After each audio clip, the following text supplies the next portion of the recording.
Audio क्रमांक 18। पुस्तक का नाम संस्कृति संबोध। लेखक पंडित श्रीराम शर्मा आचार्य। छोटी छोटी बातों से बने महात्मा गांधी।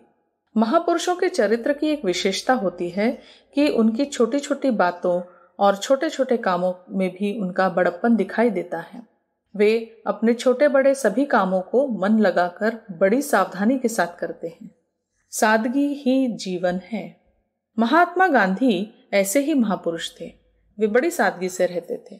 इसलिए नहीं कि उनके पास पैसों का अभाव था, बल्कि इसलिए कि वे समाज के सामने यह आदर्श रखना चाहते थे कि समाज सेवक को कैसे होना चाहिए। समाज के कामों के लिए लोग उन्हें हृदय खोलकर दान देते थे। उस पैसे को वे बहुत संभाल कर रखते थे। एक पैसे का भी अपव्यय नहीं करते थे। एक बार वे हरिजन कल्याण फंड के लिए चंदा इकट्ठा करने गए। एक गांव में पहुंचे। वहां उन्होंने हरिजन कल्याण पर भाषण दिया। सुनकर सभी लोग बहुत प्रभावित हुए। भाषण समाप्त होने के बाद उन्होंने चंदा मांगा। उनकी इस मांग पर अनेक लोगों ने उन्हें चंदा देना शुरू कर दिया।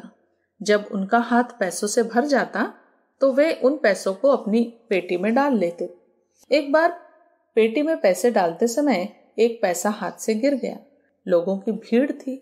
उन्होंने पैसे लेना बंद करके गिरा हुआ पैसा खोजना शुरू कर दिया। लोगों ने कहा, आप उस पैसे को रहने दीजिए, हम उस पैसे के बदले रुपया दे देते हैं।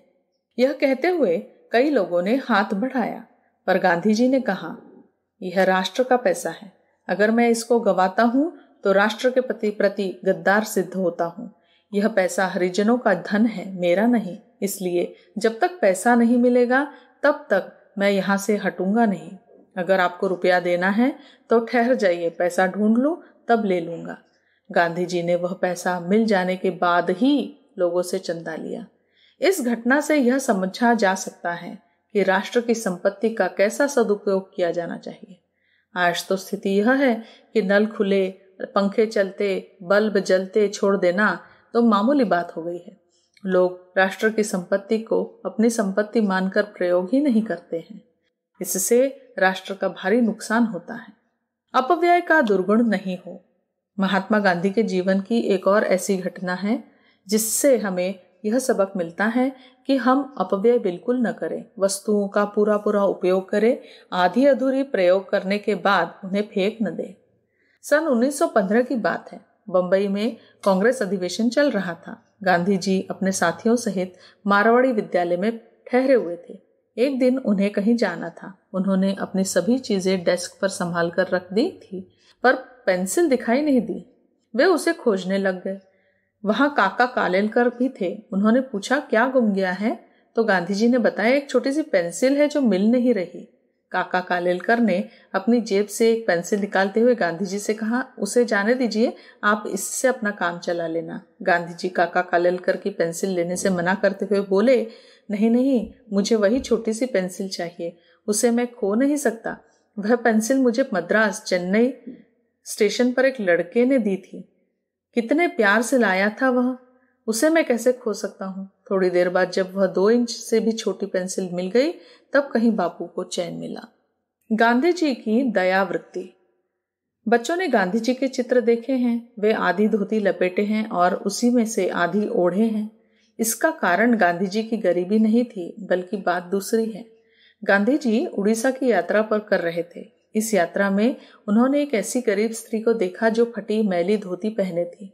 वह भी इतनी छोटी थी कि उससे आधा अंग ही ढका था। गांधी जी ने उस स्त्री से कहा, बहन, तुम अपने कपड़े धोती क्यों नहीं? इतना आलस्य क्यों करती हो कि कपड़े इतने मैले हो जाए? उस स्त्री ने कहा, मेरे पास इसके अलावा कोई दूसरा वस्त्र नहीं जिसे मैं पहनकर इसे धो सकूं।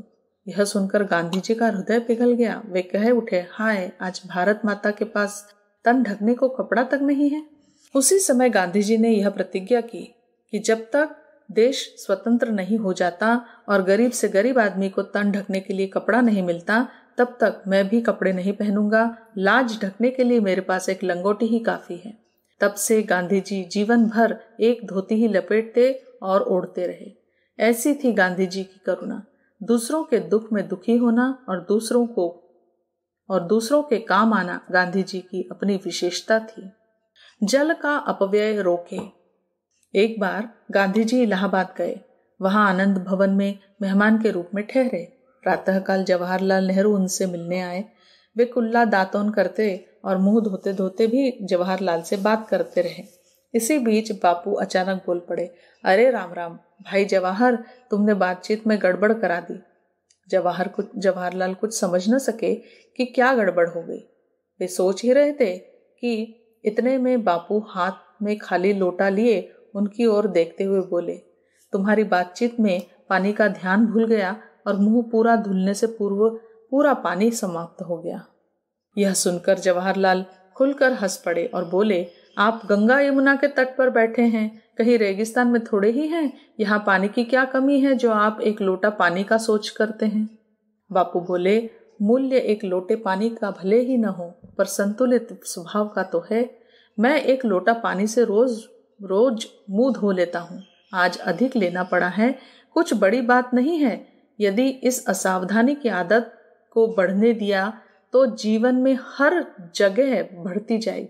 निर्धारित मात्रा में पानी से मुंह न धो सकना असावधानी का प्रतीक है। यह असावधानी ही तो चिंता का विषय है। अपने अंदर के दुर्गुणों पर कड़ी नजर रखना आगे बढ़ने के लिए बहुत आवश्यक है।